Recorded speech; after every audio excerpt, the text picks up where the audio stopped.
every so often we hear about breathtaking scientific breakthroughs. And this past year, there were several in the neurology world. The next speaker will describe one of those breakthroughs.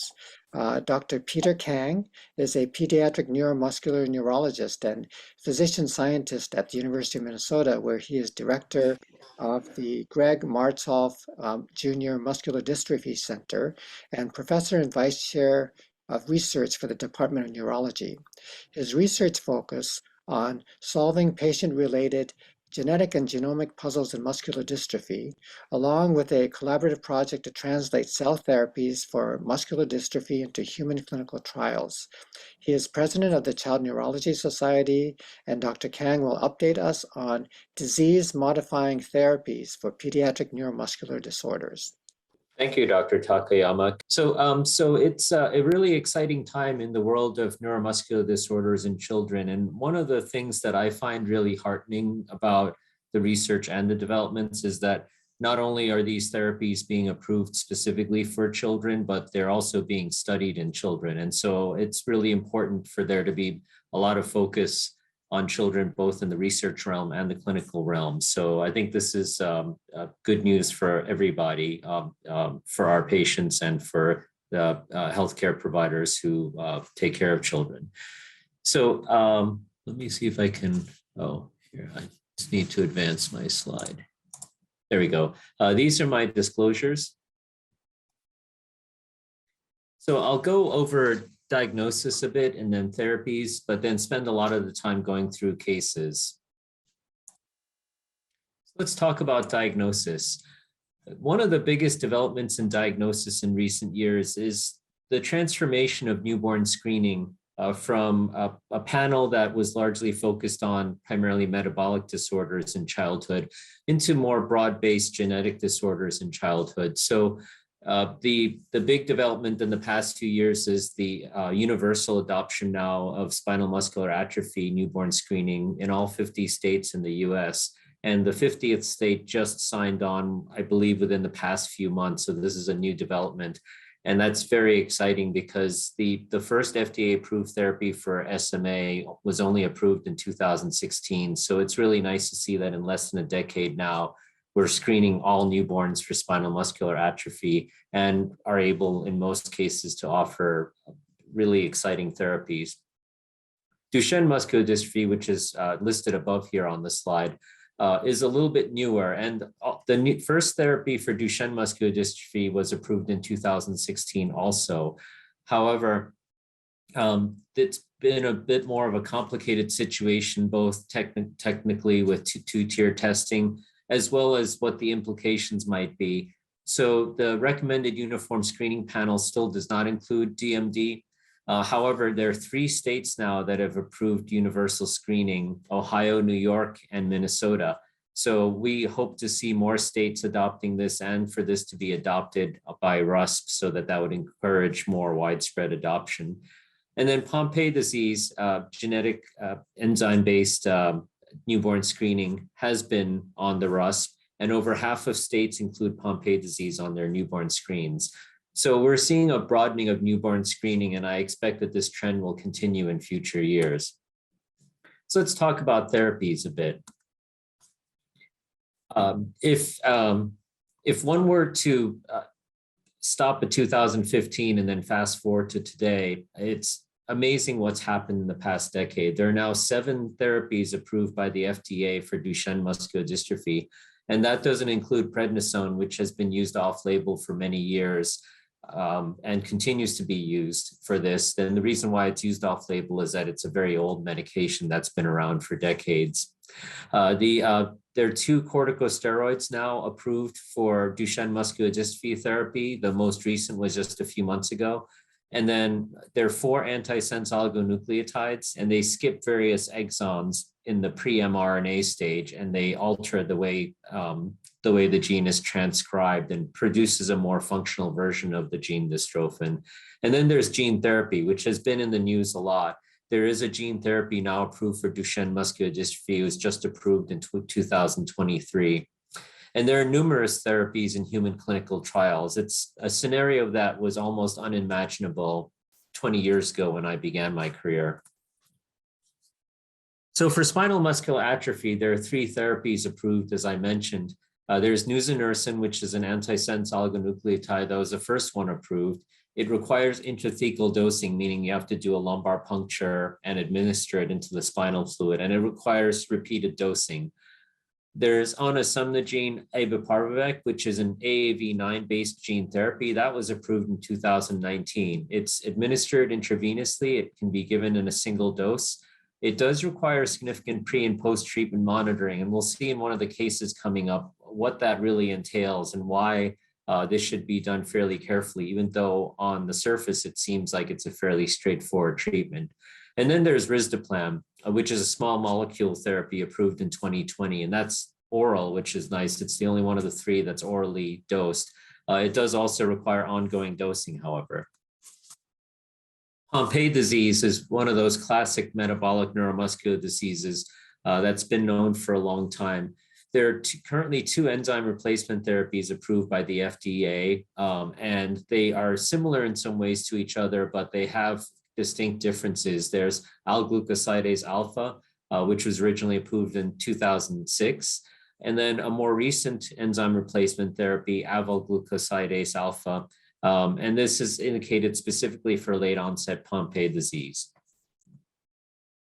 So let's go into a few cases because this will illustrate how the landscape has changed and how there are now new dilemmas that we are all facing. So let's say you see a patient like this in your clinic, and this is from Duchenne's original publication back in the mid-19th century. And you can see that if you see a patient like this in your clinic, the thought of muscular dystrophy might immediately come to mind. And there are these two key findings in the diagram. One is the lumbar lordosis, and the other is the calf pseudohypertrophy. And for anyone in the audience who has seen these patients, these are distinct physical findings that are true today as well as in the mid-19th century. The other classic physical exam finding that you'd see in children like this would be the Gower sign, where the child makes a triangle and then walks up his or her legs. In Duchenne, it would be a boy in most cases, and in other forms of muscular dystrophy, it could be a boy or girl, walks up their legs to get up to a standing position. So for diagnostic testing, the serum CK level is still a really important test to send. It's been around since the mid-20th century. It can be sent very easily from most diagnostic labs, and it's still extremely useful. However, it does have some ambiguities, especially if it's only mildly elevated. And I know a lot of us have experienced this in our practices where we see a patient, we're not really sure if there's a neuromuscular disorder going on, and the CK is, say, 300 or so. And that's always tricky. In Duchenne muscular dystrophy, it's typically not ambiguous. The CK level is typically above 1,000, and it can be 50 or 100,000. And the upper limit of normal hovers around 200 in most diagnostic labs. Now, genetic testing has become much more a frontline test for all forms of muscular dystrophy. For Duchenne in particular, 2/3 of cases are associated with deletions and duplications of one or more exons, and then 1/3 of cases are associated with smaller mutations. Single nucleotide variants is one kind, and then small insertions and deletions. So the genetic testing has become much more accessible, much more sophisticated, and it has become an indispensable tool for diagnosing these cases. However, the thing that is troubling about diagnosis, and this is something that is really sobering, is that when we look at the data over the past few decades, the age of diagnosis really hasn't changed for Duchenne muscular dystrophy. And you would think with the widespread availability of genetic testing, the greater knowledge and the new therapies, that it would come to mind more rapidly.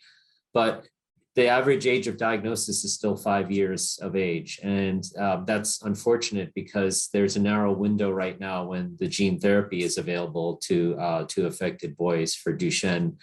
So this is a problem. This is one of the reasons why it is important to think more carefully about newborn screening and why certain states have started to adopt it and why we hope that more will in the future. So if this happens not to be Duchenne muscular dystrophy, and I don't want to digress too much, but there are numerous forms of muscular dystrophy that are not Duchenne, and they can affect boys and girls. And unfortunately, there is this conception sometimes that it's primarily boys that get muscular dystrophy. It's actually not true. There are many females who also get muscular dystrophy. So having a female patient in your clinic shouldn't put muscular dystrophy out of mind as a consideration. It definitely occurs, and more often than I think sometimes we realize. So there are now dozens of genetic subtypes of muscular dystrophy that have been described, and this diagram shows you where some of the protein products operate. And the line across the middle shows the sarcolemma, which is the muscle fiber membrane. The top section of the diagram is the extracellular matrix, and then the bottom part is the inside of the muscle fiber. And you can see that proteins involved in muscular dystrophy are scattered throughout the muscle fiber and are sometimes outside the muscle fiber. And they create a complex architecture, which unfortunately is fairly fragile when you have a mutation in one of the encoding genes. So genetic testing panels for neuromuscular disorders now include over 100 genes. There is a lot of phenotypic overlap, meaning the clinical features can overlap among many of these genes. And the phenotype clues can help us interpret ambiguous or conflicting results. So physical exam is still very important. I do exams in clinic all the time, and I get valuable clues from them, despite all the really sophisticated diagnostic technology available now. Serum CK levels, as I mentioned, are valuable. Sometimes we still do muscle biopsies. And so even though muscle biopsies are not done as often in these children, sometimes you really are stuck with a difficult situation diagnostically, and it can be very useful in helping to resolve the matter. I think a lot of us who've been involved in sending genetic testing from our clinics have encountered these variants of unknown significance, and that really is quite frustrating. And I know that there are various research efforts around the country to try to find a better resolution to these, because when you see this on a genetic test report, it really leads to a lot of frustration and uncertainty. And sometimes you can find variants in more than one gene that also causes confusion. So let's get back to Duchenne muscular dystrophy. We had a little bit of a digression to other types of muscular dystrophy, and I won't go into those in detail due to the time constraints. And Duchenne is the most likely form that you would be seeing in your clinic. So there are 3 corticosteroids that are used now. The prednisone and deflazacort have been used for a long time, and vamorolone was just approved. And so now there are 3 types. They have different side effect profiles, so every patient's a little different. There's no one that's clearly the best corticosteroid at this time. I think it's important to think about what the patient's situation is like and the side effect profiles and what might be the best fit. So for antisense oligonucleotides, also known as exon skipping compounds, there are 4 approved by the FDA. And the dystrophin gene is really large and has 79 exons. And so there are various hotspot areas where you tend to have a lot of mutations. And by skipping some of these exons at the pre-mRNA stage, you can generate transcripts that are more intact. They'll be shorter than the ones that were originally encoded for, of course, but they'd be more functional and more stable than the ones that would be generated otherwise. And so these are important to consider in children who have Duchenne muscular dystrophy. The one caveat to keep in mind in terms of administration is these are only administered intravenously, and they have to be administered regularly on an indefinite basis. So that is a conversation that's important to have with a family. Are they able to bring their child in or arrange home infusions for an extended period of time without a clear endpoint? And so that's one thing that should be a thoughtful discussion with patients and their families. Gene therapy is a really exciting field right now. And there are many vehicles that exist. There are plasmid delivery systems, retroviruses, lentiviruses, adenoviruses, adeno-associated viruses. If you look at all in the literature, you'll see that there are all kinds of packages or vehicles where you can put genes or parts of genes to deliver into a patient that has a deficiency of one of these. All of these vehicles have strengths and limitations. Like with anything else, there's no perfect vehicle. currently the most popular virus or popular vehicle for gene therapy is what's called adeno-associated virus, or AAV. And you probably have seen AAV mentioned a lot. It is classified as a parvovirus in the virology world. The reason why it's called adeno-associated virus is that it was discovered as a contaminant in adenovirus preparations, and it requires help for replication. That's actually one of the reasons why it's such a useful gene therapy vehicle, is that it's not able to replicate easily on its own, especially in the recombinant forms, and thus concerns about it propagating without control or spinning out of control with replication are really minimal concerns with this kind of virus. And so, and once you have the recombinant forms, they even lack the elements that they had before for replication in host cells. So, so that makes it much safer than certain other viruses. And several AAV-based gene therapies are now approved by the FDA, including the one that I mentioned just recently for Duchenne Muscular Dystrophy. So, so going back to our case again, we're still on case one. We have a patient with Duchenne Muscular Dystrophy. The gene therapy was approved. It requires a single intravenous infusion.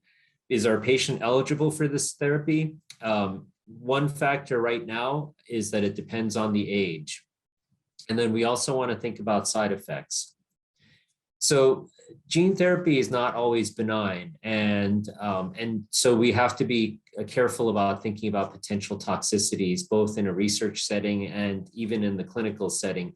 Even if a gene therapy has been approved by the FDA, it requires a lot of careful monitoring to administer safely. Some of the side effects can include nausea and vomiting, which is unpleasant, but resolves. Hepatotoxicity, which can be quite serious. Immune reactions to the AAV vector, which can also be serious. And then thrombocytopenia. So there are some fairly serious toxicities that can occur after administration of the AAV gene therapy. So gene therapy for Duchenne muscular dystrophy is currently restricted to ages 4 and 5 years. So it's a fairly narrow window. And as we discussed a few slides ago, the average age of diagnosis is still around 5 years. That means a lot of boys with Duchenne muscular dystrophy don't get diagnosed till they're past this window. And so because this approval is relatively recent, the implications are still being digested by many. But the rationale for doing newborn screening is becoming more clear for Duchenne muscular dystrophy. Monitoring is really important. The AAV-mediated gene therapy carries the risk of hepatotoxicity, but ALT and AST are often elevated in DMD patients. So for those of us who see DMD patients in our clinic, if we check a regular comprehensive metabolic panel, the ALT and AST are often elevated. And that's not due to hepatotoxicity at baseline or hepatic dysfunction, but it's really due to AST and ALT being present in small amounts in skeletal muscle. But when you get an ALT and AST level, you can't tell. And so if you administer AAV and these transaminases are elevated at baseline, what do you do? So that gets into some technical details, which we can discuss another time, but there are ways to try to distinguish whether the ALT and AST elevations are different, whether they're more coming from the liver versus the skeletal muscle. And so it requires some careful monitoring. And then immune reactions and thrombocytopenia are also concerns. Gene therapies are deceptively simple to administer. As I mentioned, it's only a single intravenous infusion. However, there is a lot of monitoring required both before and after therapy, and the side effects can be significant. So in general, gene therapy should only be administered in centers that are fully equipped to handle multi-organ system complications. And the goal is to screen potential recipients carefully so that these gene therapies may be administered as safely as possible. So let's move on to case 2. Case 2 is an adult male who had prenatal genetic screening. And I bring this up in a pediatric setting because this, as we do start doing newborn screening more for Duchenne dystrophy, this kind of scenario may start coming up depending on the technology that's used. This adult has normal muscle strength and a normal serum CK level, and then had an in-frame duplication detected in dystrophin. And the question came up genetically, is the duplication in tandem? And this is a research study that was done in my lab. Nanopore sequencing is a technology that we are using pretty frequently in my lab. And we confirmed that this duplication was in fact in tandem, meaning that the two copies of this section of dystrophin were right next to each other, indicating that this is a benign variant. What this suggests is that as we start doing more asymptomatic screening, prenatal screening, newborn screening, and depending on when the genetic testing comes into play, we will likely be detecting more and more benign variants, and we'll have to be ready for how to interpret those. And this is just a diagram from a recent publication indicating how we determined that this duplication was in tandem. So current newborn screening methodology relies on a two-tier system. You take the dried blood spots from the newborn screen, you check the creatine kinase level, and then those who have significantly elevated levels then go on for genetic testing. So the individual in question would not have been detected on this current process of newborn screening.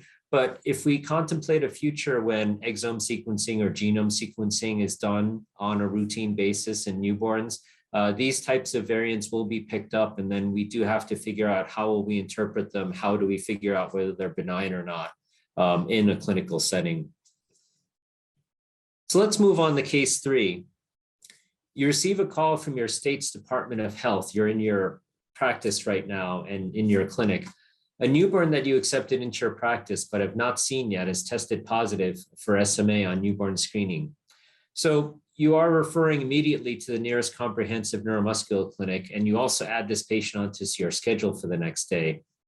It's important to remember physical examination may be normal or pretty close to normal in most cases. Some neonates do present with varying degrees of hypotonia and weakness, and others might have normal neurological examinations. For those of us who have seen these newborn screening results in our practices, sometimes they're accompanied by information about SMN2 copy number, and that's a similar gene that's on the same chromosome as SMN1, and SMN1 is the main driver of the disease status. But the second form of the gene, SMN2, can alleviate some of those manifestations. So it helps, knowing the copy number of SMN2 can help you determine prognosis, but it's not perfect, and it's not something we should rely on in isolation. So as a lot of us have seen in our practices, SMN1 deletions are the main type of genetic variant associated with SMA. And then the copy numbers of SMN2 vary due to recombination events, and it tends to be fairly unstable. Usually you just have 2 copies of every gene. In SMN2, this is an exception because the copy number can vary a fair bit. And the fewer copies one has in the setting of SMN1 deletion, the more severe the disease is likely to be. But the correlation is not precise due to a variety of other factors. So the patient in question turns out to have 4 copies of SMN2. So 4 is twice the number that you typically have. And so you'd think that this would be a relatively mild case, but that's not always true. So if you see this table from a paper from just last year, that SMA3, which is one of the milder forms of it, is most closely tied with having 4 copies. However, 4 or more copies. However, you do see a few instances of the more severe cases, SMA1 and SMA2. So that is a cautionary note. So in the clinic, this infant with spinal muscular atrophy was found to have mild signs of hypotonia. And the parents are presented with 3 FDA-approved options, and they're here on the table from a recent publication from us. And I mentioned this before, there's the nusinersen, which is intrathecal, the gene therapy in the middle, and then the risdiplam, which is the oral therapy on the right-hand side. So after some deliberation and discussion, the family decided they wanted to proceed with gene therapy. We did some preliminary lab work. Insurance approval, as some of us may have encountered seeing these patients in our clinic, can sometimes be a hurdle. The gene therapy is costly. It's $2.1 million. And so, there is sometimes some questions, as you can imagine, from the insurance company about this. And so there's a lot of paperwork that needs to be submitted, including genetic test results, a lot of this preliminary laboratory work. So in this case, the insurance company denied the authorization due to the 4 copy numbers of SMN2. However, we really felt that the infant was at risk. The infant already seemed to be having some symptoms, which is a bit concerning. So after a little bit of back and forth, we received insurance approval and the infant received gene therapy at 4 months.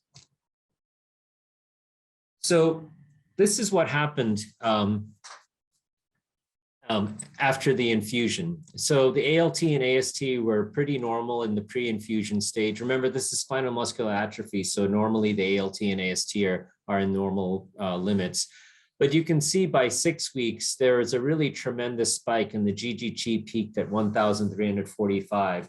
So this was a delayed immune reaction that can be quite scary. And this is an illustration of why post-treatment monitoring is really, really important in gene therapy. You do not want to lose sight of these patients for quite a while after they receive it.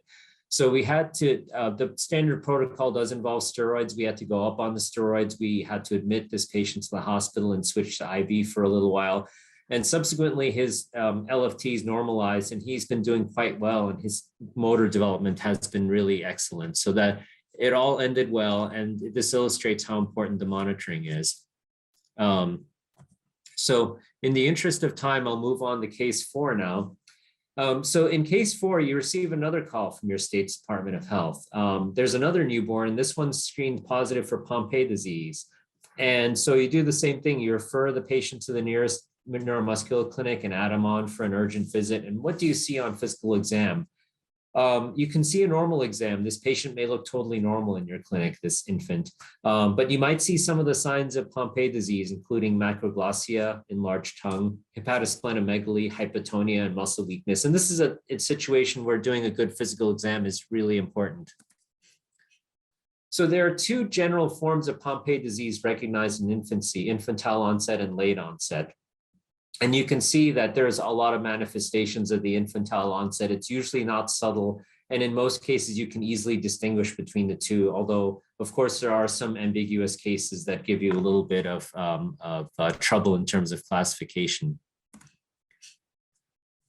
So there are lots of questions that come up in these newborn screen patients. If the infant has infantile onset Pompe disease, you want to move ahead with enzyme replacement therapy as soon as possible. If the patient has late onset Pompe disease and looks pretty good, then it's a little bit trickier, and the enzyme replacement therapy does require frequent intravenous infusions. So you do want to think about whether you want to treat immediately or not, and this entails a significant discussion with the family. And this is just a paper that we recently published where we determined how one might predict infantile onset versus late onset, depending on the type of mutation you have in the gene. So, so this is something that becomes tricky, especially if it's not an infantile onset case in terms of what you'll do. And this involves careful discussions with the family and with the subspecialists and everybody coming to a consensus ideally on what the best plan is for the child. And case 5, I'll just discuss briefly, is an adolescent male who presents at 16 years. He presents with this unusual presentation of full body paralysis that can last for hours. This started at 3 years, and it's been getting worse. And there are numerous triggers that he's identified, including carbohydrate-rich foods. He was diagnosed with hypokalemic periodic paralysis. This is a dominant disorder, and there are other family members affected. The first-line therapy is some oral potassium supplementation. There are other the medications that involve alterations in ion shifts that he's tried, and we tried some of the traditional ones. None are specifically approved by the FDA for this diagnosis among these older ones. So we moved on to dichlorphenamide, which was approved in 2015 after he failed some of the older therapies. And this was added to his current regimen, and he had a really good response. And so this is something that we found to be really heartening, and it made a difference in his quality of life. So let's move on to the summary. Newborn screening is really helpful for diagnosing several pediatric neuromuscular disorders, and I envision newborn screening will only expand in the future. The panels still differ from state to state. It will be nice in the future if we were to converge upon more common panels in the future, but that's still something that will take some time.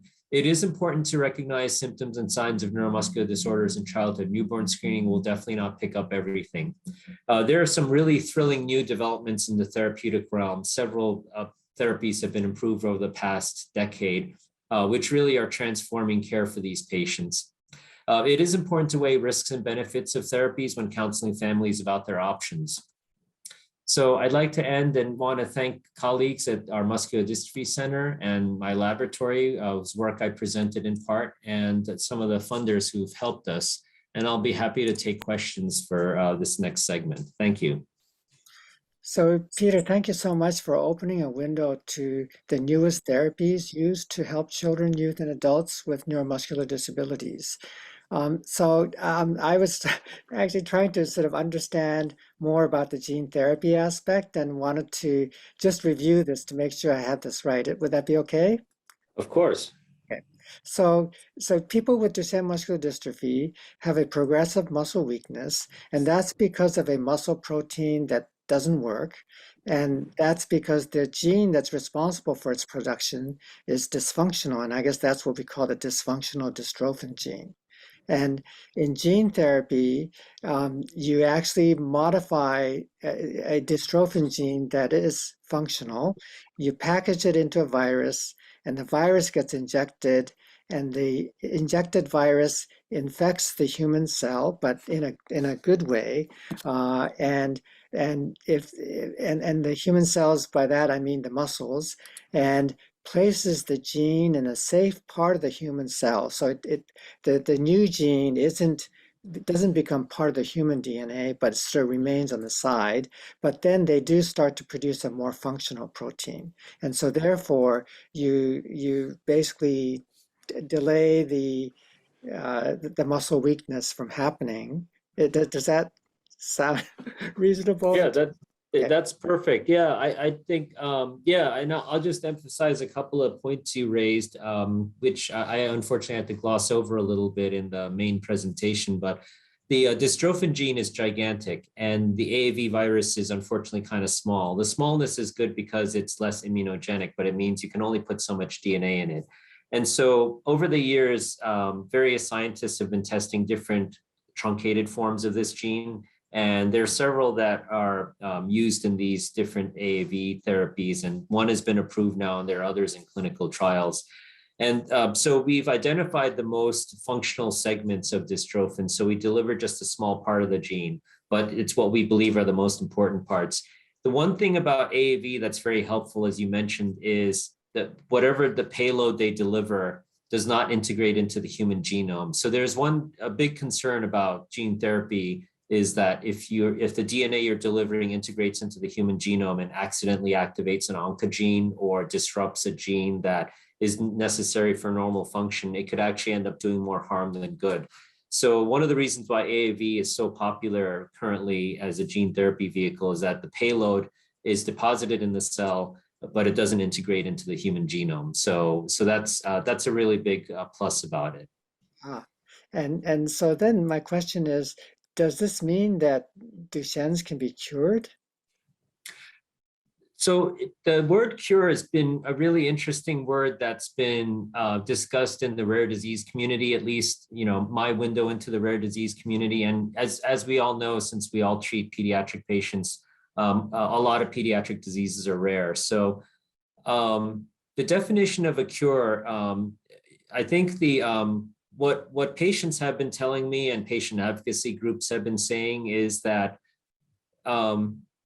sometimes having the word cure as a short-term goal creates some barriers, because then the bar is so high that treatments that may provide substantial benefit but wouldn't necessarily be defined as a cure would then be bypassed. And so cure is something that ultimately we'd like to get to. And some patients define cure as, it's interesting when you talk to patients, sometimes they will define cure as just having some stability in their clinical course and not having to worry constantly about decline that's happening in the future. That's one of the things that at least some patients have told me is it's what really bothers them, is that thought of the anticipated progression. So with gene therapy, we don't have a lot of long-term data on Duchenne. We don't even have a lot of long-term data on SMA, which was approved a little bit earlier, just because they're still so recent. So we don't know what these patients will look like 20 years from now. It'd be nice if they were completely healthy and didn't require any further therapies.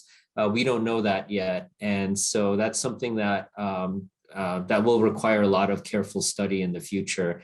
And I think we should look at what's feasible in terms of next steps. Stabilizing is a good initial goal. And then once we've reached stabilization, can we improve the patient status after that? Thank you. Thank you for that explanation. And so I'm going through some of the Q&As, and so one is, does Medicaid, so the public health insurance, pay for $1 million plus gene therapy? In a lot of states, Medicaid will. I don't know that I can say that every state does, and and every state, every Medicaid program, I think, has different criteria, as well as other third-party payers. There's, the SMN2 copy number. There are laboratory studies, what the patient looks like. There are these physical functional outcome measures, like the CHOP-INTEND score. For anyone who's seen these patients, you may have heard of this. It's a functional motor outcome scale where you check different things on the baby. Typically, a physical therapist checks these and then comes up with a numerical score. And that can also influence what a Medicaid or another third-party payer will do.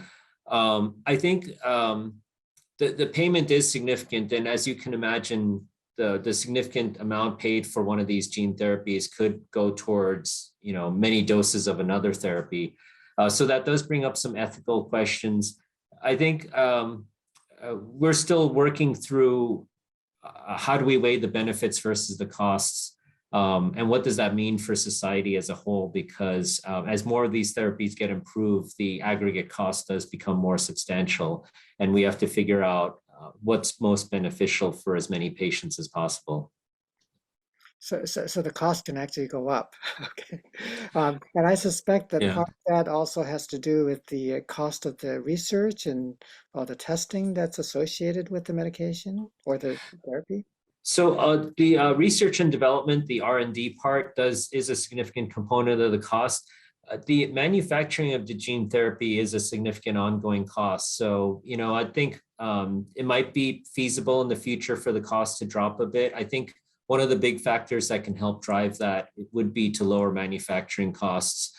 Generating many, many doses of this tiny virus, and in a way that there's no contamination and it's safe for human administration is a fairly arduous process. And that's one of the bottlenecks, both on the research side and the clinical side, is the intensity and the cost of the manufacturing. So I think that's one of the big factors that could, in the future, drive down the cost, is if the manufacturing becomes more streamlined. Thank you. So the last question, and this is more about thinking about the future. Which is, what do you predict for neuromuscular diseases in the next half century or so? In the next half century, I would anticipate most babies, if not all, will be getting some form of genetic testing at birth, and probably with widespread preconceptional testing. Now, costs will have to drop, and we'll need a way to either find a way to interpret this better or automate the process of interpretation. But on the diagnostic side, in 50 years, I fully expect that will be what's happening. In terms of therapies, these AAV therapies will be pretty routine, and may even be supplanted by a newer technology. You never know. There are stem cell therapies being developed. There's all kinds of oligonucleotides. So I think the future is very exciting. There are obviously lots of challenges, but really the past decade has been amazing to watch and to participate in. Wow. Well, more to come, but thank you so very much.